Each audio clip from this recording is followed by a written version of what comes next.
2 દિવસ પૂર્વે પાનોલી પોલીસે મૂળ દેડિયાપાડા અને હાલ સુરત અરેઠ ખાતે રહેતા સુનિલ વસાવાને રિક્ષા ચોરીમાં રંગે હાથ ઝડપી લીધો હતો, જેના પોલીસ સમક્ષ સુનિલ વસાવાએ નામનું આધાર કાર્ડ અને અન્ય પુરાવા રજૂ કર્યા હતા.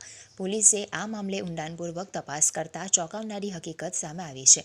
રિક્ષા, બાઇક, ફોર વ્હીલર વાહન સાથે 8 ગુનામાં સંડોવાયેલા સુનિલ વસાવાનું અસલ નામ રાજેન્દ્ર પકો અભયસિંહ વસાવા હતું.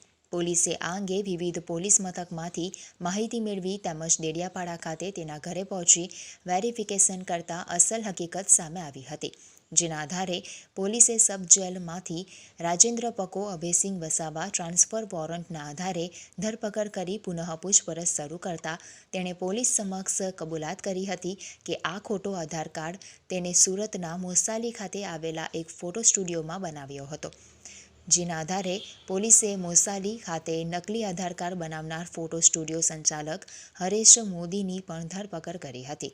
તેને પાનોલી ખાતે લઈ આવી કોર્ટમાં રજૂ કરતા કોર્ટ દ્વારા 1 દિવસના રિમાન્ડ મંજૂર કરતા પોલીસે તેની વધુ પૂછપરછ શરૂ કરી હતી.